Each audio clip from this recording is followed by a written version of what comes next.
Wal aslu fil fa'ili an yattasila wal aslu fil maf'uli an yanfasila. Wal aslu bermula hukum asal fil fa'ili dalam peletakan fa'il itu an yattasila tersambung apa fa'il dengan fi'ilnya. Wal aslu bermula hukum asal fil maf'uli dalam peletakan maf'ul itu an yanfasila terpisah apa maf'ul dari fi'ilnya. Wa qad yuja'u dan terkadang didatangkan apa bi khilafil asli sesuatu yang berbeda dengan hukum asal. Wa qad yaji dan terkadang datang apa al maf'ulu maf'ul qablal fi'li sebelum fi'il. Maksud dari wal aslu fil fa'ili an yatasila adalah hukum asal peletakan fa'il ya bertemu dengan fi'ilnya, artinya fa'il itu terletak setelah fi'il.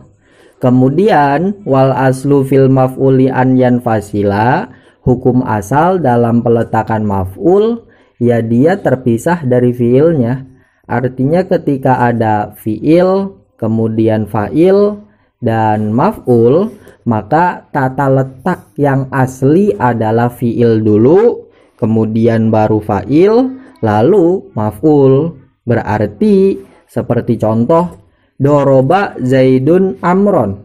Doroba memukul siapa Zaidun Zaid, Amron terhadap Amr. Doroba ini fi'il, Zaidun ini fa'il, dia hukum asalnya nempel dengan fiilnya, artinya bertemu langsung tanpa ada pemisah. Kemudian Amron, nah hukum asal Amron karena menjadi maf'ul bi adalah terpisah dari fiilnya, yakni terpisah dari lafaz doroba, terpisah oleh lafaz Zaidun yang merupakan fa'il. Itu hukum asal.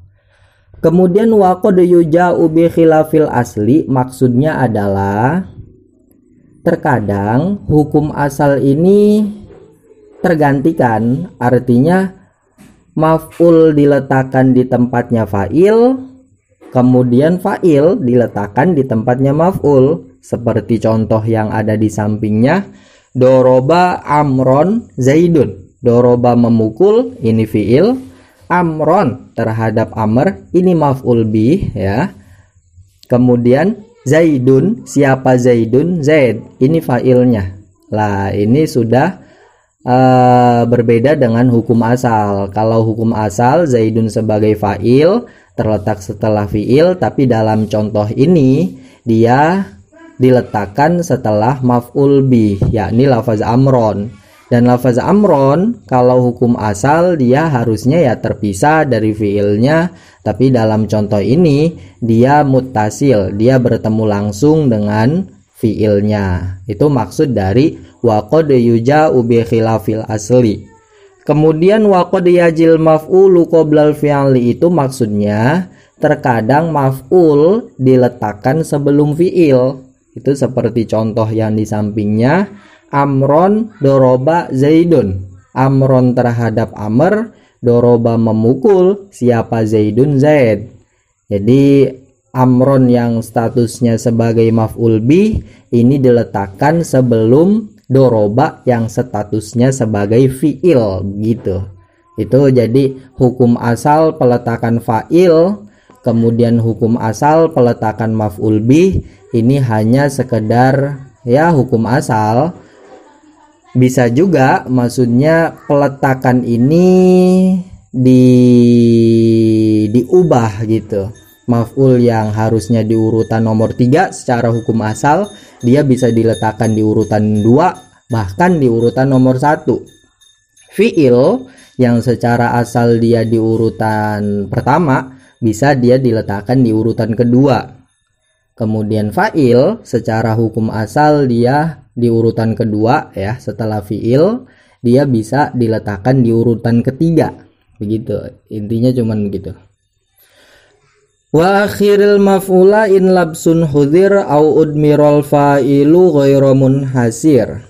Wa akhir, dan akhirkanlah siapa kamu al maf'ula terhadap maf'ul in labsun jika dikhawatirkan apa keserupaan. Huziro yakni dikhawatirkan apa labsun. Au udmiro atau disimpan atau dibuatkan domir apa al-fa'ilu fa'il. Ghairu munhasirin halnya yang tidak teringkas. Nah, hukum asal yang berupa maf'ul harus di urutan nomor 3, fa'il di urutan nomor 2, fi'il di urutan nomor 1, dan boleh dibalik-balik maf'ul pertama, kemudian fa'il di urutan ketiga, dan seterusnya seperti yang diterangkan sebelumnya. Ini seandainya dikhawatirkan akan adanya keserupaan dengan sebab kita merubah peletakan asal, maka ya harus disesuaikan dengan peletakan asal. Artinya maf'ul itu kan di urutan nomor 3 ya. Hukum asal dari maf'ul itu di urutan nomor 3. Boleh dia diletakkan di urutan nomor 2 atau di urutan 1 kan, seperti contoh-contoh di atas. Doroba Zaidun Amron itu berarti maf'ul bih yakni lafaz amron di urutan ketiga, atau di urutan kedua doroba amron zaidun, ini juga boleh, atau di urutan pertama amron doroba zaidun, ini juga boleh.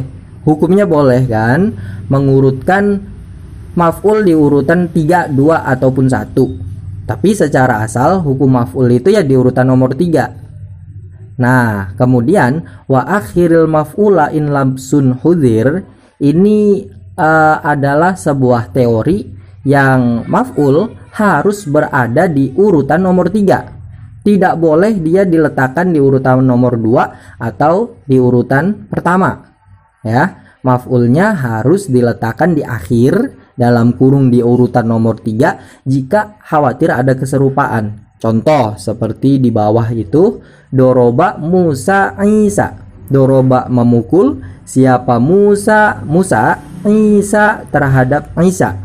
Lah, lafaz Isa yang kedudukannya sebagai maf'ul ini tidak boleh diletakkan di urutan nomor 2. Tidak boleh kita mengatakan doroba Isa Musa dengan maksud Isa menjadi maf'ul bih dan Musa menjadi fa'il. Gitu. Soalnya ini akan membingungkan audiens, akan membingungkan pendengar. Ya. Karena kalau seandainya diucapkan doroba Isa Musa, ini pasti ada sebuah sebuah dugaan bahwa yang memukul itu adalah Isa. Padahal maksud dari orang yang ngomong, yang dipukul itu adalah Isa dan yang memukul adalah Musa. Yang memukul itu fa'il, yang dipukul itu maf'ul bih. Ya, begitu. Karena kalau seandainya kita ucapkan doroba Isa Musa akan memunculkan kesalahpahaman, akhirnya Isa ini harus diletakkan di akhir. Kenapa sampai muncul kesalahpahaman? Karena tidak ada perbedaan secara nyata gitu. Musa ini apakah menjadi fa'il atau maf'ul bih dan seterusnya. Sehingga karena memunculkan kesalahpahaman, akhirnya ulama memberikan sebuah teori wajib untuk mematenkan posisi asal. Yang aslinya fa'il ya udah di urutan nomor 2, yang aslinya maf'ul ya udah di urutan nomor 3. Jangan diotak-atik gitu secara peletakan. Kemudian au udmirul fa'ilu ghairu munhasir, ini juga yang dimana kondisi maf'ul bih ini tidak boleh diletakkan di urutan nomor 2 dan kondisi fa'il tidak boleh di urutan nomor 3. Yakni ketika fa'ilnya berupa isim domir dan dia bukan termasuk lafaz yang dihasar atau dikhususkan. Seperti contoh dorobtu Zaidan. Dorobtu memukul siapa saya, Zaidan terhadap Zaid. Nah, doroba ini fi'il, kemudian tu ini adalah fa'il, dia berupa isim domir, kemudian Zaidan adalah maf'ul bih. Nah, ini tidak boleh. Tu yang sebagai fa'il diletakkan di terakhir, ataupun Zaidan yang di urutan terakhir diletakkan di urutan nomor 2. Semisal kita ucapkan doroba Zaidan anak, ini nggak boleh gitu ya. Tapi ini kan bukan, fa'ilnya tidak diringkas ya. Kalau seandainya fa'ilnya diringkas, nanti pembahasannya ada di nazom yang setelahnya.